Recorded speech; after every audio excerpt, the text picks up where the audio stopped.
Israel বলেছে আমাদের তো ড্রোন ট্রোন সব শেষ, আমাদের মিসাইলও শেষ, আমাদের যে গর্ব আয়রন ডোম এটাও শেষ করে দিচ্ছে, এটার যে আপনি হ্যাঁ ইন্টারসেপ্টিং ক্যাপাবিলিটি টোটালি আর কাজ করছে না। এবং সবচেয়ে যেটা বড় ভয়ঙ্কর ব্যাপার, ইরান খুব ক্যালকুলেটিভলি এবং খুব পয়েন্টিং ওয়েতে আঘাত করে ইসরায়েলের যে নিউক্লিয়ার হেডকোয়ার্টার ডিমোনা সিটি, ইসরায়েলের যে নিউক্লিয়ার এস্টাবলিশমেন্ট টোটালি স্ম্যাশ করে দিয়েছে। ইসরায়েল কিন্তু অত্যন্ত আতঙ্কিত, রাশিয়া এবং চায়নার পায়ে পড়বে। ইসরায়েল পায়ে পড়ে বলে যে ইরানকে কনভিন্স করো, করে আমাকে অন্তত যুদ্ধ থেকে রেহাই দাও। 300 মিসাইল একসাথে চার্জ করবে, এরপরে 300, এরপরে 300, যদি আমেরিকান কোন আপনার এয়ারক্রাফট ভেসেলস এদিকে আগাতে থাকে। শুরুতেই আমি বলেছিলাম যে ইরান বিজয়ী হবে, আমেরিকা এবং ইসরায়েল পরাজিত। আর ডোনাল্ড ট্রাম্প হলো আসলে he is a damn liar. আসলে বলেছে যে ইরানের সাথে আমার কম্পোজিট ডিসকাশন হয়েছে সিজফায়ারের জন্য বা যুদ্ধ আমরা বন্ধ রাখবো।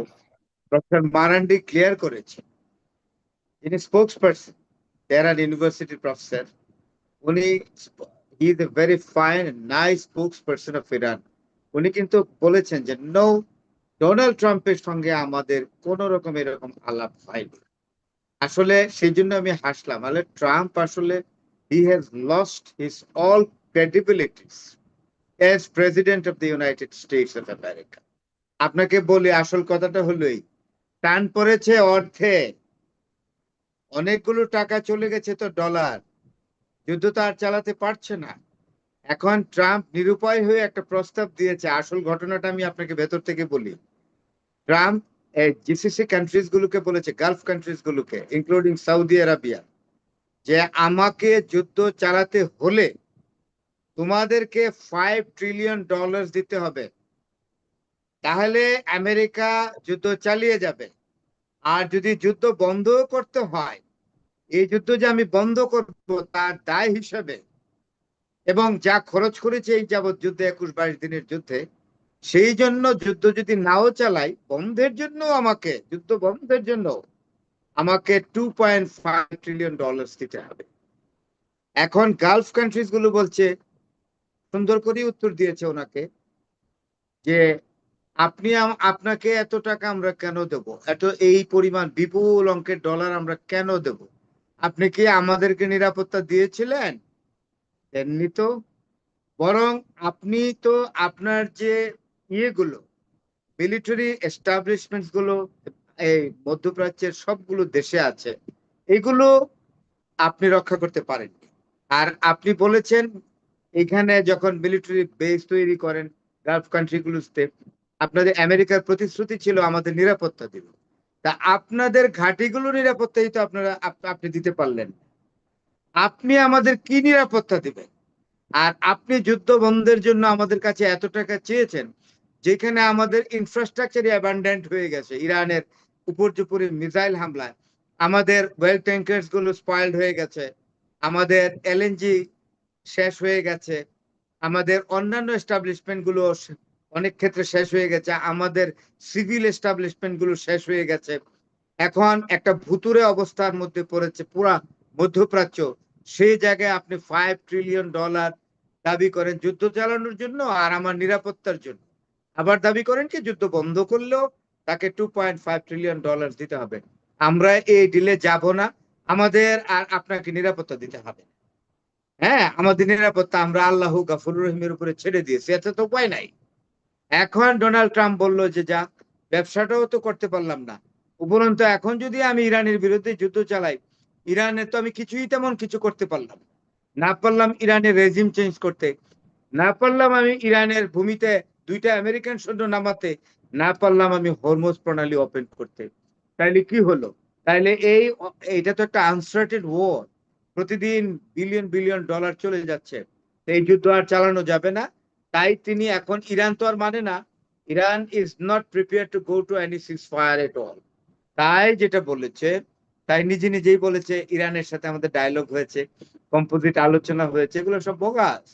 তার হইলো ডোনাল্ড ট্রাম্প এই কথাটা বলেছেন এই জন্য, he does not any way exactly to get rid of this war, just এই কথাটা বলে he has quited the war. আর 5 দিন পরে আবার 6 দিনের মাথায় যে যুদ্ধ হবে আমি কিন্তু নিশ্চিত না। নাও হইতে পারে, আবার হতেও পারে। এখানে আরেকটা জিনিস হতে পারে, কারণ ট্রাম্প একটা অসুস্থ মানসিকতার মানুষ। ইসরায়েলের সাথে অ্যাবস্টিন ফাইলের জন্য বিশেষ করে নেতানিয়াহুর হাতে সে বাধা। এমনও হইতে পারে ইসরায়েল বলেছে আমাদের তো ড্রোন ট্রোন সব শেষ, আমাদের মিসাইলও শেষ, আমাদের যে গর্ব আয়রন ডোম এটাও শেষ করে দিচ্ছে, এটার যে আপনি হ্যাঁ ইন্টারসেপ্টিং ক্যাপাবিলিটি টোটালি আর কাজ করছে না। কারণ বিভিন্ন ফেজের বিভিন্ন ভার্সনের যে মিসাইল ইরান একটার পর একটা বের করছে, এবং সেইগুলো আমাদের আয়রন ডোম দিয়ে আমরা প্রতিরোধ করতে পারছি না। সুতরাং আমাদের আকাশপথ ভার্চুয়ালি ভার্চুয়ালি ইরানের এয়ার ইসরায়েলের এয়ার ডিফেন্স টোটালি ব্রেকডাউন করে, নো ডাউট অ্যাবাউট ইট। এবং সবচেয়ে যেটা বড় ভয়ঙ্কর ব্যাপার, ইরান খুব ক্যালকুলেটিভলি এবং খুব পয়েন্টিং ওয়েতে আঘাত করে ইসরায়েলের যে নিউক্লিয়ার হেডকোয়ার্টার ডিমোনা সিটি, একেবারে ডিমোনা সিটিতে ইসরায়েলের যে নিউক্লিয়ার এস্টাবলিশমেন্ট টোটালি স্ম্যাশ করে দিয়েছে। এটা আর ঠিক করতেই অনেকদিন লাগবে, এবং ইরানের বর্তমান নিউক্লিয়ার পাওয়ার কোন জায়গায় আছে আমরা জানি না, সম্ভবত একেবারে নিচে নেমে গেছে। নাও ইসরায়েল ইজ ভেরি মাচ অ্যাপ্রিহেন্ডেড। এরপরে গত দুদিন ইরান ইসরায়েলের তেল আবিব, হেফা এবং আরো কিছু আদার শহর, আরেকটা আছে ওইখানে, যেখানে হঠাৎ করে ফিজিক্যালি অ্যাপিয়ার করেছিল আপনার নেতানিয়াহু, অ্যাপিয়ারেন্সের পরেই ইরান বৃষ্টির মতো মিসাইল ছেড়েছে। এখন এই মিসাইলের ফলে দেখা গেল ইসরায়েলে, যেটা আমি বলছিলাম, ইসরায়েলের air defence has been broken down miserably, এবং সেইখানে আর ক্ষমতা নাই। তখন এটাও হইতে পারে এই 5 দিনের যুদ্ধবিরতি একটা স্ট্র্যাটেজি হইতে পারে, যে এর মধ্যে একটু গুছায়া নিবে মিসাইল টিসাইল নতুন করে ইসরায়েল যদি পারে আবার ইরানকে ফেস করার জন্য। কারণ ইসরায়েল কিন্তু অত্যন্ত আতঙ্কিত, কারণ আমেরিকা এত আতঙ্কিত না, আমেরিকার দূরত্ব অনেক, আমেরিকা 8,000-9,000 মাইল দূরে ইরান থেকে, কিন্তু অন্যদিকে ইসরায়েল ইরান তো অন্যদিকে ইরান যে শর্তগুলি দিয়েছে যে আমরা যুদ্ধ করব তখনই যখন তাদের মানে ইরানের যে কয়েকটি চাওয়া, 3টি তো শর্ত দিয়েছে, সেই 3টি শর্ত পূরণ হবে। সেই 3 শর্ত পূরণ হওয়া ছাড়া কি ইরান এই যুদ্ধে বিরতিতে রাজি হবে বলে মনে করেন?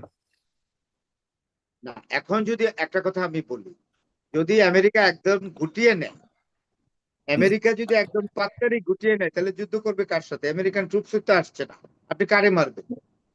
এখন হুম, যুদ্ধটা বাকি থাকে ইসরায়েলের সাথে। হুম, ইসরায়েল হয়তো একটা নেগোসিয়েশনে আমেরিকাকে দিয়া বা রাশিয়াকে ধরে, আমার যেটা মনে হয় আমেরিকার কথা ইরান মোটেও শুনবে না, রাশিয়া হুম, এবং চায়নার পায়ে পড়বে ইসরায়েল, রাইট। পায়ে পড়ে বলে যে ইরানকে কনভিন্স করো, করে আমাকে অন্তত যুদ্ধ থেকে রেহাই দাও।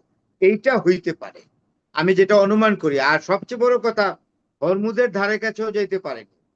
আইআরজিসির সেকেন্ড ইন কমান্ড কি বলেছে জানেন?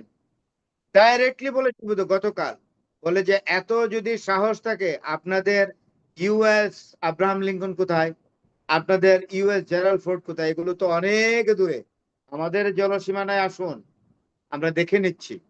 আমি আজকে ভালো করে দেখলাম যে আইআরজিসির যে সেকেন্ড ইন কমান্ড যেভাবে বলেছে, আমি একটু দেখি তো, চেক আউট করে সেখানে দেখলাম যে 300 মিসাইল, একদম মোর সফিস্টিকেটেড মিসাইল, যেগুলো অত্যন্ত গতিসম্পন্ন, সেকেন্ডে চলে যাবে, 300 মিসাইল একসাথে চার্জ করবে, এরপরে 300, এরপরে 300, যদি আমেরিকান কোন আপনার এয়ারক্রাফট ভেসেলস এদিকে আগাতে থাকে। এটা কিন্তু America has been reported this properly, and that is why United States of America did not take any courage to move their aircraft carrier towards Hormuz Straits. এটা হলো কথা। এখন দেখেন, আজকে আমি হরমুজ প্রণালী আজকের দিনের দৃশ্য দেখলাম।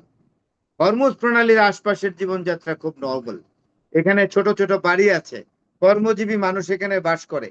হরমুজ কিন্তু একটা টুরিস্ট স্পট, সাংঘাতিক, পৃথিবীর বিভিন্ন দেশ থেকে হরমুজে যায় দেখতে।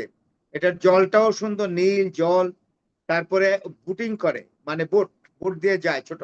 এখানে যারা পাড়ের কাছে, যারা ছোট ছোট বাড়িতে, একতলা দুতলা ছোট বাড়িগুলোতে থাকে, তারা কর্মজীবী মানুষ, তারা ছোট ছোট নৌকা বানায়, এগুলোকে রং দিয়ে সুন্দর করে।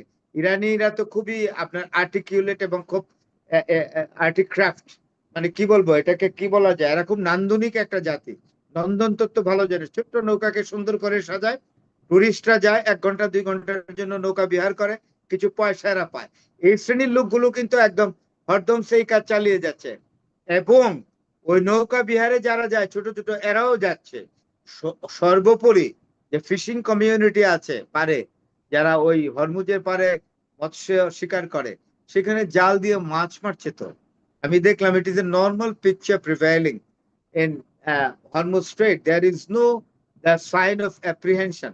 এবং ইরানি গভর্নমেন্ট কতটা কনফিডেন্ট ছিল, এবং কেন বললাম কনফিডেন্ট ইরানি গভর্নমেন্ট, যে হরমুজের ধারে কাছেও আসতে পারবে না, খুবই কনফিডেন্ট ছিল ইরানিয়ান অথরিটি, যার জন্য তারা কখনোই আপনার ওই যে কর্মজীবী মানুষকে বা ওই আপনার হরমুজ প্রণালীর দুই পাশে যে বসতি যারা স্থাপন করে রাখছে তাদেরকে বলে নাই যে তোমরা এখান থেকে নিরাপত্তার কারণে ব্যাকেট করে চলে যাও, পরিস্থিতি স্বাভাবিক হলে এসো। নো, তারা কিন্তু এই ধরনের কোনো সিগন্যালিং করে না, নো সিগন্যালিং এট অল। তা আপনি এখন বুঝতে পারছেন তো, Iran is found damn care.